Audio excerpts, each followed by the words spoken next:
Bonjour, bienvenue sur Comment fait-on, heureux de vous retrouver pour une nouvelle recette. Aujourd'hui, nous allons réaliser ensemble une gelée de cassis. Alors du cassis noir, j'avais quelques cassis rouges de mon jardin, je vais tout mélanger, comme ça, ça permettra de ne pas perdre, mais j'ai vraiment du cassis en priorité du noir. Alors évidemment, il est congelé, là, comme vous pouvez le voir. Simplement parce que c'est difficile, le cassis n'arrive pas à maturité en même temps. Donc si on veut en avoir quand même pas mal, là sur le coup j'ai 600 grammes, donc si on veut en faire pas mal de gelée, il vaut mieux attendre un petit peu, et donc le mieux pour ça c'est de les ramasser au fur et à mesure, de les congeler et puis d'attendre d'en avoir suffisamment. Ça je congèle très bien et c'est très pratique pour travailler. Donc évidemment, si vous les achetez dans le commerce, vous les lavez, vous les rincez correctement, vous les mettez dans un saladier. J'ai pris 250 grammes de sucre. Alors évidemment, c'est bien moins sucré que pour faire de la confiture, hein. Pour de la confiture, j'aurais mis probablement environ le double de sucre, mais là on est sur de la gelée. Et puis moi je veux garder le côté un petit peu acide du cassis, c'est un petit peu le but aussi. Après, essayez avec cette recette. Si vous considérez que c'est vraiment trop amer, et ben le coup d'après vous mettez un petit peu plus de sucre, hein. Moi j'aime bien, encore une fois, je veux vraiment garder le goût du cassis. Quand on aime le cassis, on aime ce côté un petit peu acide, acidulé. Donc le but c'est de ne pas de mettre trop de sucre. Donc comme vous pouvez le voir, je mélange bien comme il faut, de façon à ce que le sucre vienne bien s'intégrer, enfin se mélanger avec les cassis. Voilà, alors vous voyez là, il reste quelques petites feuilles, c'est pas un problème, on les enlèvera à la cuisson, ou même on passera ça au tamis après. Mais vous allez voir déjà, là je vais le laisser, je vais le filmer, c'est pour ça que j'ai mis ça. Je vais le filmer, je vais le laisser toute la nuit au frigo, et vous allez voir déjà le sucre va faire son effet, va commencer à cuire un petit peu le cassis, et sur le coup demain matin, pour ma part, pour vous ce sera dans quelques secondes, mais moi demain matin j'aurai déjà pas mal de jus. Donc voilà, on mélange bien comme il faut. Moi je vais attendre un petit peu que les cassis décongèlent un petit peu avant de vraiment le filmer, comme ça le sucre s'intégrera mieux. Et puis c'est parti pour environ 12 heures, 12 à 15 heures au frigo. Allez, c'est parti. Allez, après une nuit au frigo, voici ce que l'on obtient. Ça commence à faire une petite purée, comme je vous l'ai dit hier. Mais là, c'est un petit peu trop compact pour faire notre gelée. Et puis, de toute façon, les petites peaux, on va les enlever par la suite. Donc, il faut vraiment récupérer que le jus qui est à l'intérieur du cassis, des baies, hein. Donc, pour cela, évidemment, on va procéder à la cuisson. Et je vais aider là c'est une gelée, hein, donc on n'est pas sur une confiture, donc c'est quelque chose d'un petit peu plus onctueux. Je vais rajouter 20 centilitres d'eau que j'ai mis dans le saladier, de façon à le nettoyer un petit peu. Simplement, alors si vous souhaitez rajouter un petit peu de jus de citron, vous pouvez. Moi j'en fais pas beaucoup, et en plus la conservation, je mets ça au congélateur, donc ça bouge pas d'un poil. Mais si vous voulez faire une conservation, si vous voulez les stériliser, vous pouvez mettre un petit peu de jus de citron, ça aidera à la conservation. Donc là, on va attendre que ça arrive à ébullition, et puis on va laisser cuire pendant une dizaine de minutes. De toute façon, ça, on le verra parce que ça va se décomposer. Vous allez voir, les petites baies vont éclater. Elles vont rendre leur jus, et puis il ne nous restera plus qu'à passer tout ça au jus, et après on remettra à cuire de façon à rajouter la gélatine. Alors ça peut être de l'agar-agar, ça peut être de la gélatine traditionnelle, il en existe plusieurs variétés. On reste sur de la gelée, hein. Je le répète, la confiture, il n'y a pas de gélatine, il y a souvent plus de sucre, et il n'y a pas de gélatine. C'est la cuisson qui fait que ça tient, en fait c'est la confiture, c'est une sorte de, comment dire, de caramel, hein, de fruits, sauf qu'on va pas jusqu'au caramel, mais on est un petit peu sur ce principe là. La gelée par contre, c'est uniquement le fruit avec un petit peu d'eau et de la gélatine pour tenir tout ça. Donc c'est parti pour la cuisson. Alors, après ébullition, j'ai laissé cuire environ entre 5 et 10 minutes, mais le tout c'est d'obtenir cette structure là, vous voyez, on est vraiment, quasiment tout est fondu, il reste encore quelques petites baies, mais il suffira qu'on les tasse bien pour pouvoir les avoir facilement. Donc, j'ai pris mon petit chinois, le chinois c'est ça. Pourquoi on appelle ça un chinois? Simplement parce que ça a l'aspect d'un chapeau chinois, simplement, hein, voilà, des fois il ne faut pas se casser la tête. Et on va venir passer tout ça. Alors là encore vous voyez, je ne fais pas de vaisselle, je récupère mon saladier que j'avais tout à l'heure et simplement, vous voyez, à l'aide de ma cuillère. Alors au début, je vais prendre une grande cuillère comme ça. Et puis quand je vais arriver vers la fin, je vais reprendre une petite cuillère parce que je ne vais pas jusqu'au fond. Et là, le but, c'est de venir passer tout ça. Il ne nous restera plus que la peau, en fait, hein, la peau des cassis. Mais bon, ça demande un petit peu de travail, mais quand on y va bien comme il faut, à la fin, il reste quasiment plus rien en peau. Hein. Donc c'est parti. Allez. Vous avez compris le principe, rien de difficile, regardez la couleur que ça a, c'est magnifique. À vous de jouer.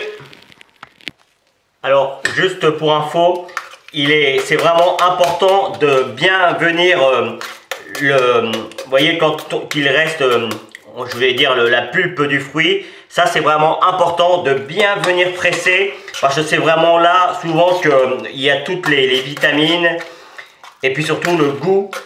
Même si on en a déjà mis le jus, tout ça, c'est récupéré, mais il faut essayer de récupérer le maximum de jus ou de pâte que l'on pourrait avoir dans la peau. Vous voyez, donc ça demande un petit peu de travail. Vous voyez, hein, il me reste quasiment plus rien.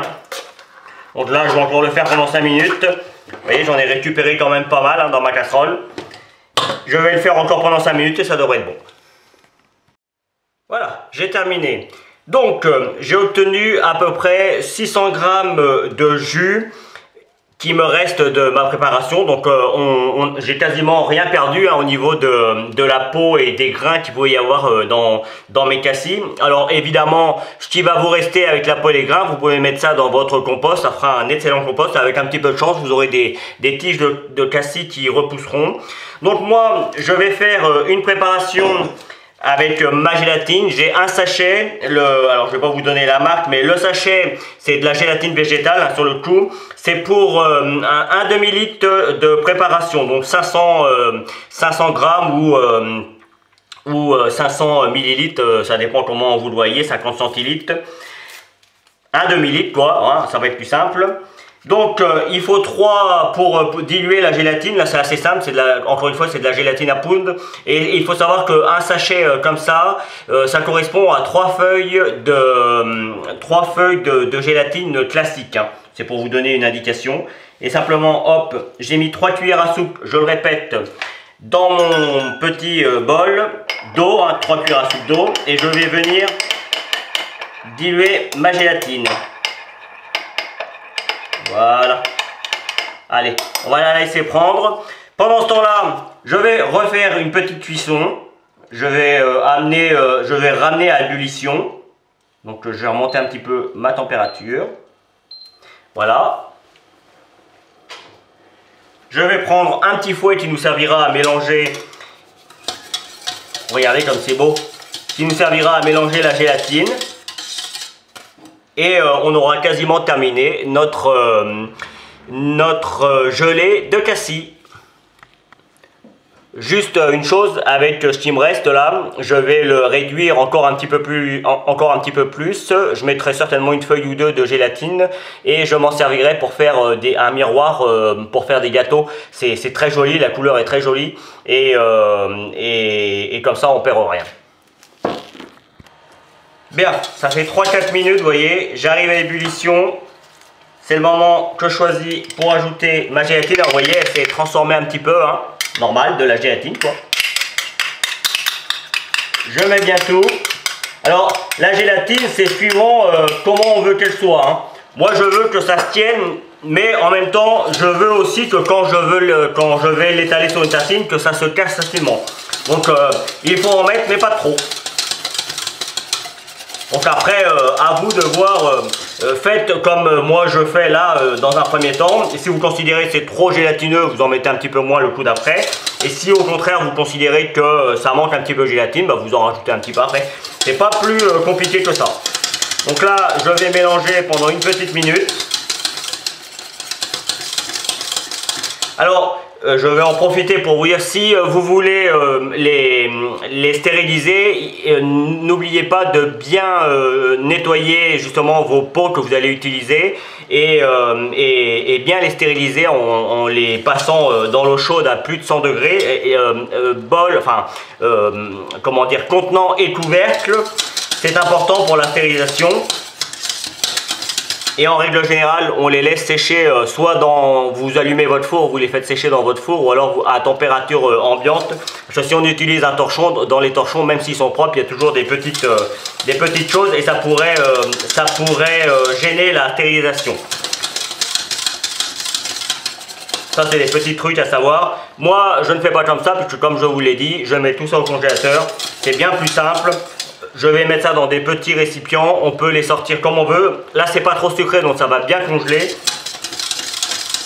Et on sort ça au fur et à mesure et c'est vraiment top. Donc là, vous voyez, j'arrive à ébullition à nouveau. Hop, pour moi, c'est terminé. Il me reste plus qu'à mettre tout ça dans des petits ramequins ou dans les... Enfin, vous mettez ça dans les contenants que vous souhaitez. Et puis, vous attendez que ça refroidisse avant de faire quoi que ce soit. Allez, juste avant de finir la vidéo, je vous montre juste ce que je vous disais hier, vous voyez, on les met, pour les congeler, on les met dans des petits socles, et puis après, il vous suffit juste de les sortir, de les mettre dans des sacs, et puis vous sortez votre gelée quand vous en avez envie, et comme ça vous avez des petites portions, si vous êtes seul comme moi, ou si vous êtes à deux, ça peut être très pratique. Donc je remets tout ça au congélateur, et je vous retrouve. Bien. Alors, j'ai fait une petite tartine, alors j'en ai déjà fait une, juste pour vous montrer la structure que ça a. Vous voyez, on n'est pas sur quelque chose de super gélatineux, mais ça tient super bien sur la tartine. Ça coule pas trop, vous voyez, si je mets comme ça, la gelée tient très bien.